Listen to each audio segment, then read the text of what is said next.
सिंहसेन आणि धर्मशील वानर. जंगलातील शांततेला गालबोट लावणाऱ्या अहंकारी शक्तीच्या विरोधात एक ज्ञानी वानराने कशी शांती मिळवली आणि धर्म टिकवला, याची ही कथा आहे. ही गोष्ट भगवान बुद्धांच्या एका पूर्वजन्मातील आहे. जेव्हा एका वानरराजाच्या रूपात भगवान बुद्ध जन्मले, त्यांनी आपल्या बुद्धिमत्ता, संयम आणि करुणेने संपूर्ण जंगलाचा उद्धार केला. एका मोठ्या अरण्यात सिंहसेन नावाचा एक बलाढ्य सिंह राज्य करत असे. तो जंगलातील सर्व प्राण्यांचा राजा होता, पण त्याचा स्वभाव अत्यंत क्रूर होता. रोज एक प्राणी शिकार करणे हे त्याचे ठरलेले काम होते. हळूहळू त्याच्या क्रौर्यामुळे जंगलात भीतीचं वातावरण तयार झालं.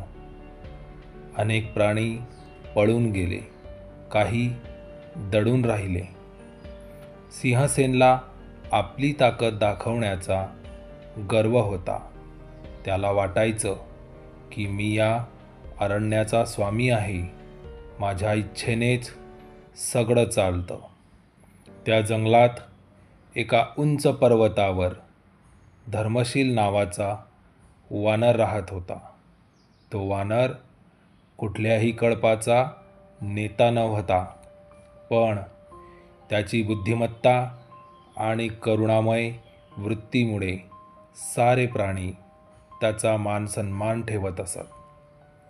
तो वानर नेहमी ध्यान करत असे, फळं खाऊन समाधान मानत असे आणि नेहमी इतरांची मदत करत असे. एकदा एक हरण सिंहसेनापासून वाचून थरथरत थेट धर्मशीलच्या गुहेत आलं. कृपया वाचवा, हरण म्हणालं. मी रोज सिंहसेनापासून लपतो, पण तो अखेर माझ्यावर हल्ला करेलच. धर्मशील वानराने डोळे मिटले आणि शांतपणे म्हणाला, भीतीने काही बदलत नाही, पण आपण सर्वजण एकत्र आलो तर सिंहसेनाचं हुकुमशाही राज्य संपवू शकतो. धर्मशील वानराने सर्व प्राण्यांना एकत्र बोलावलं. हरण, ससा, कोल्हा, माकड, गिधाड, चित्ते सारे आले. पहिल्यांदाच सिंहसेन विरुद्ध चर्चा होऊ लागली. आपल्याला त्याचा नाश करायचा नाही, पण त्याला आपला धर्म शिकवायचा आहे, खरा धर्म. धर्मशील म्हणाला. काही प्राणी म्हणाले, तो आपली एक ऐकणार नाही. त्याच्याशी चर्चा करणे म्हणजे स्वतःचा जीव धोक्यात घालणे. पण धर्मशील ठाम होता. धर्मशील वानर थेट सिंहसेनाच्या गुहेत गेला. सिंह गरजला, कोण रे तू, जो थेट माझ्या साम्राज्यात शिरतोस? धर्मशील हसून म्हणाला, मी धर्माचा दूत आहे. तू जंगलाचा राजा आहेस, पण रक्षक नव्हे. जर तूच आपल्या प्रजेचा संहार करशील तर तू राजा कसा? सिंहसेन अवाक झाला. त्याच्या आयुष्यात पहिल्यांदाच कोणी त्याला असं सांगत होतं, मी राजा आहे, मला काय करायचं हे कळतं. सिंहसेन गरजला.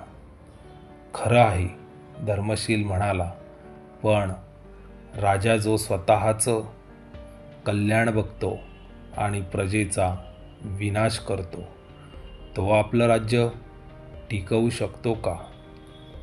धर्मशीलने त्याला बोधकथा सांगायला सुरुवात केली. एकदा एक सिंह आपल्या गर्वात इतका अंध झाला की त्याने नदीचं पाणीही पिणं बंद केले. शेवटी तहानेने तोच मृत्यू पावला. तू तसाच होत नाहीस ना, धर्मशील विचारतो.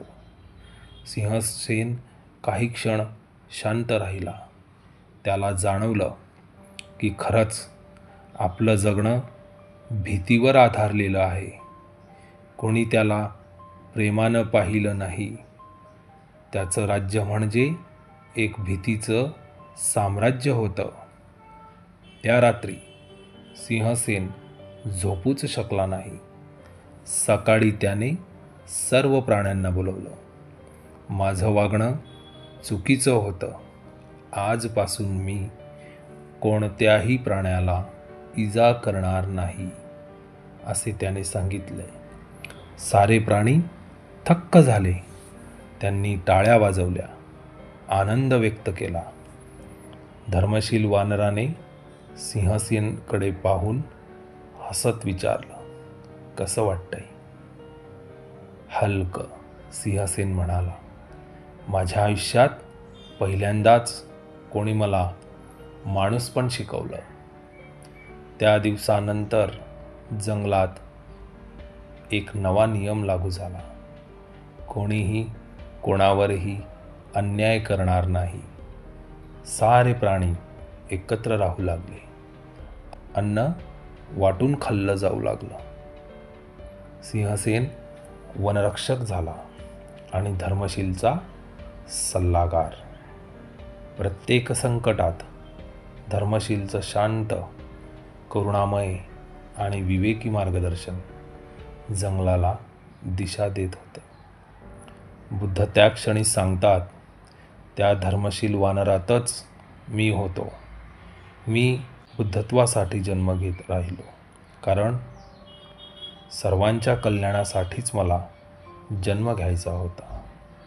ही गोष्ट आजही आपल्याला शिकवते की अहंकारावर धर्माचा विजय होतो, हिंसेवर करुणेचा आणि अंधारावर प्रकाशाचा. खरा राजा तोच असतो जो प्रजेसाठी जगतो.